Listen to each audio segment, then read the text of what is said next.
Well, there's a new report out of New York suggesting a decision on Haason Reddick could be happening as soon as this weekend, but who's involved? Are the Birds going to make a call, and what will happen in number 7? Plus, Sirianni defends his UGA defensive linemen despite their poor play, yet the Eagles seem dead set on still not using Devin White. Although, I think Dallas Goedert and Jahan Dotson, according to QB1, might finally be getting involved this weekend. I'm Thomas Mott. This is The Thomas Mott Show.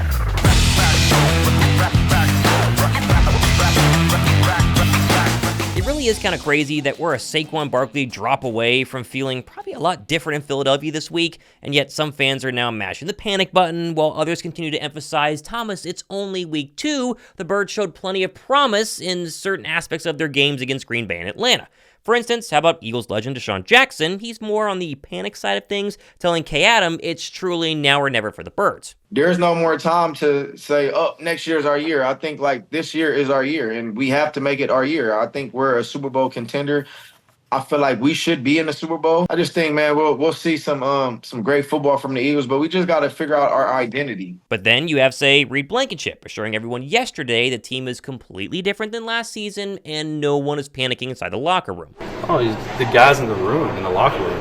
Everybody say we've been through adversity. Yes, we lost the game, but we're not seeing adversity right now. Like I said, the vibes are high.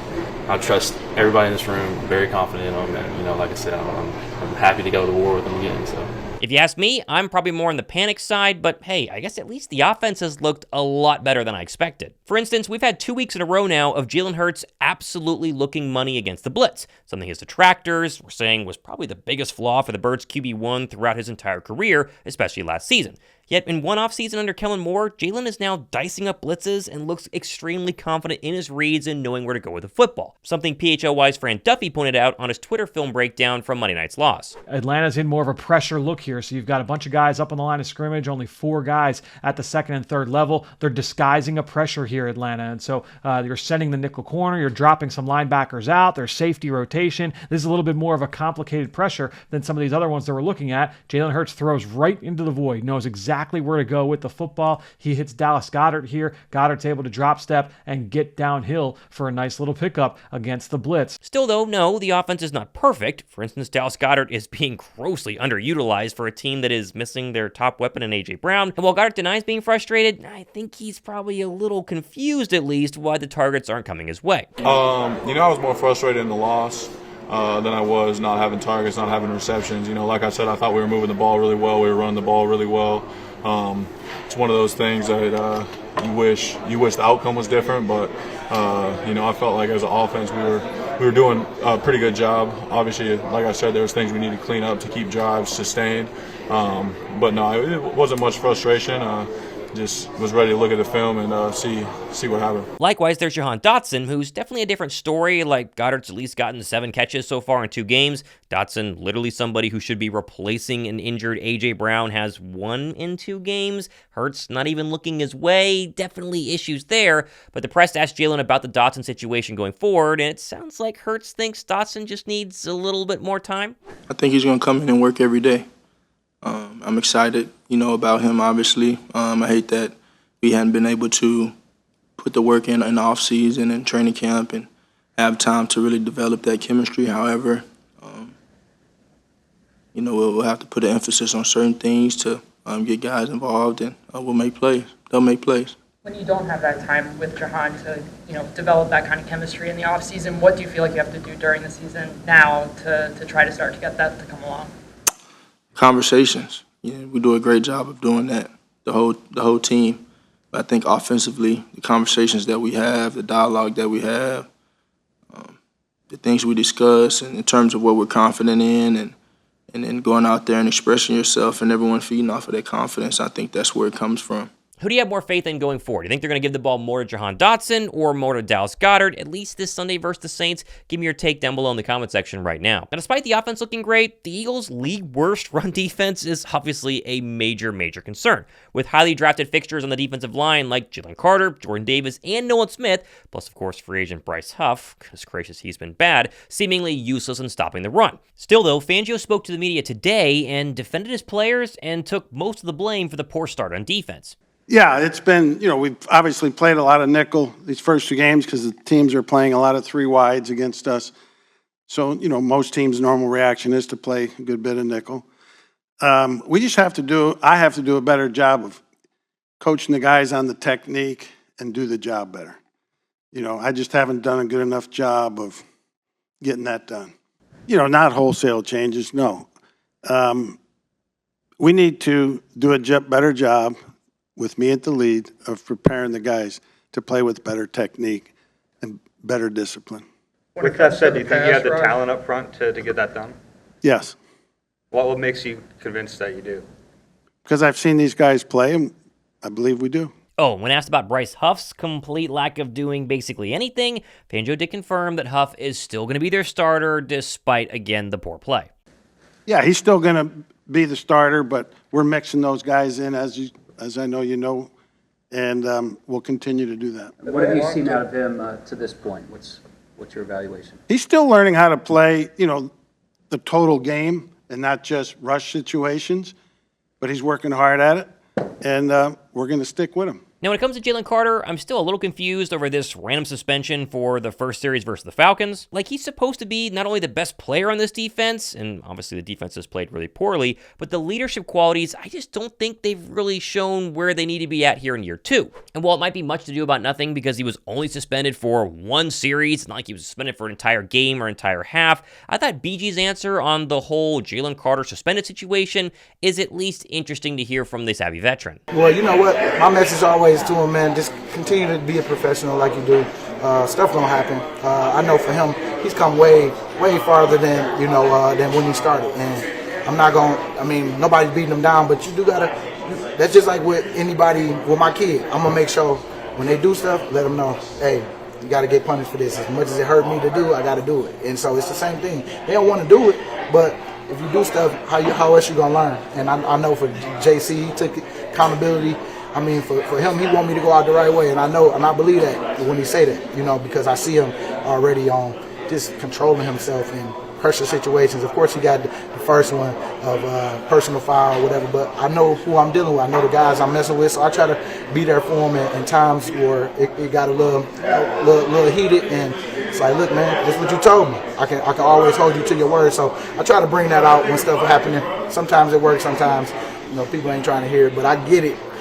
But man, I'm proud of the growth of where he is, and I told him I'm trying to get him to that level of that I know he can get to. Still, though, set the run defensive issues aside, and rushing the passer is a whole nother area of concern for the Eagles' D-line, with noted film guru Brett Coleman pointing out on his Twitter account, quote, "The problem isn't that the Eagles' D-line can't get pressure. They're getting plenty of pressure, 7th in D-line pressure percentage. The problem is they can't finish. Only having 2 sacks on 34 defensive line pressures just won't cut it, especially against a 36-year-old coming off of an Achilles." And I guess that's probably my biggest frustration with not just Jalen Carter, but all of the Georgia boys in general on the defensive line. Like, the Eagles spent all this draft capital seemingly assuring us that a solid front four was going to be something we'd have for a very long time. And yet, truly, it's been anything but the first 2 weeks. And for guys like Jordan Davis, who's entering year 3 in this Eagle defense, time is definitely not on his side.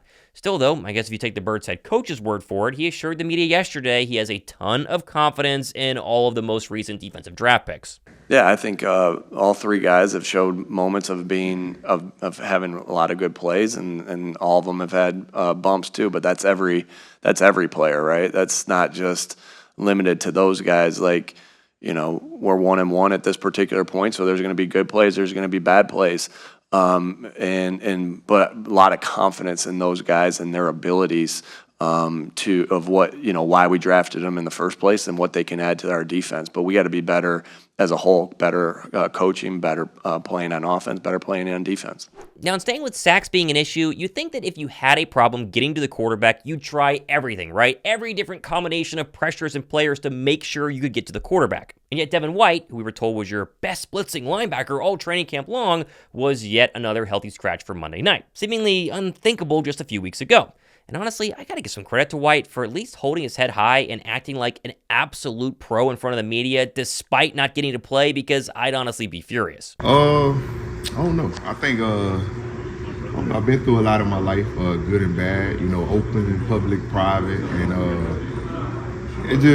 it just make you grow up. You know what I'm saying? You know, everything not gonna always be in your favor. You know, but it's about how you respond. You know, how you handle yourself. But that's the only thing I can control. You know, I can't put myself in the game, but I can control my attitude, my effort at practice, and you know, just my swagger in the building still. You know, coming here every day like a pro and handle my business. Rather, you know, I feel like I got a son. He can cry when he don't get his way. You know, that's for him to do, not me. You know, I got to set the example. Now, Fangio's response today to a Devin White-related question, I honestly read between the lines and see maybe the GM is pressuring Fangio not to play White due to a potential trade in the works because of both Zack, Baun, and Nakobe Dean playing well. Again, I'm reading between the tea leaves here, but listen to Fangio's response and you tell me. Yeah, he's practicing and staying attentive and ready to roll. You know, special teams plays a part of it.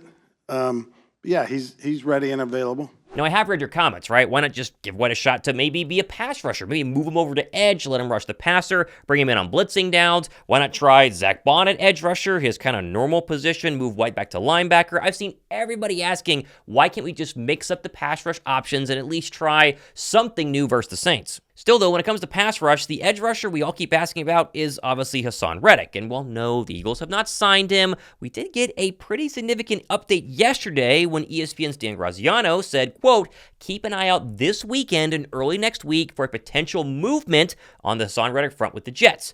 Followed by Reddick tweeting this morning that, quote, God will always make a way. Now, Graz's point of something happening either this weekend or maybe next week does make sense, as Reddick has already forfeited about $8 million this offseason just by missing training camp and the first 2 Jet games. And he has the potential, technically, to lose $21.75 million if he holds out the entire season, when he was only due about $14.25 million the entire season heading into this year. I mean, all signs are there that something is going to happen sooner rather than later when it comes to the Jets and Haason Reddick. Personally, my guess is the Jets and Reddick are going to come to a contract agreement just to get him back on the field in New York. Like the Jets are 1-1, and they lost one of their other good pass rushers in Jermaine Johnson. They need Reddick out there, and so the easy solution is pay him more money and get him on the field in Jets green. But truly speculating here, I wouldn't be surprised if Howie at least picks up the phone and makes a call, right? If the Birds could say trade a 5th or a 6th round draft pick for Reddick and then just bump his salary up this year from $14 million to say $18, $19, maybe $20 million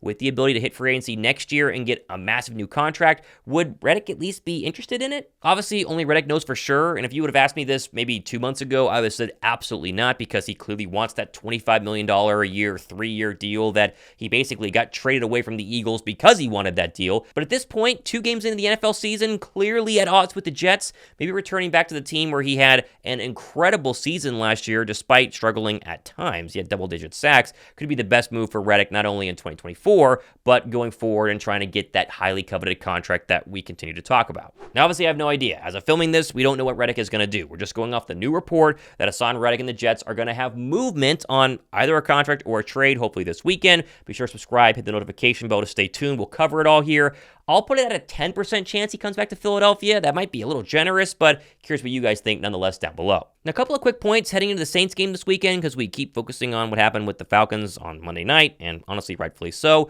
If you remember during the post-game press conference, Jalen Hurts had a very raspy voice, sounded like he kind of lost his voice, and he confirmed to the media yesterday he had been sick all week, hence the voice not sounding 100%. I was battling something all week, and so I actually lost my voice the day of the game, that morning, yesterday, the day before, and then the day of the game, I lost my voice, and ended up being able to get it back a little bit, enough to scream and obviously operate the game. So still kind of trying to get over that sickness. Now, Jalen was fantastic, had his most rushing yards in a game since 2022 in that loss on Monday night. And so, sickness aside, doesn't sound like that was the main reason why the Philadelphia Eagles lost that game. It was obviously the defense. But worth noting, hopefully you have a more closer to 100% Hurts heading into the Saints game on Sunday afternoon. Oh, and staying with the Saints, the big problem is going to be stopping Alvin Kamara. I mean, watching the film on what the Saints have done the past 2 weeks, I know week 1 was against the Carolina Panthers, big asterisk there, but they ran up and down the field all over the Dallas Cowboys Cowboys defense in really embarrassing fashion, and Kamara's just 2 yards away from already having 200 yards rushing on the season in just 2 games. Jalen Hurts being healthy, Goedert getting more touches, Jahan Dotson showing up, like all these things are going to be great, but if the Eagle defense can't stop the run and Kamara goes for a $150 plus, you just wonder, can the Eagles even score enough points to keep up with the Saints on Sunday? Time will tell, but we'll cover it all here on the Thomas Mott Show going forward. If any news were to happen with the Reddick stuff, it'll be first dropped here on my channel. Make sure to hit the notification bell and subscribe. Keep me up to date on all the latest things happening with the Eagles. If they can just go 2-1, we're going to feel a lot different on Monday afternoon. Here's to hoping that actually happens. I'm Thomas Mott. This has been the Thomas Mott Show.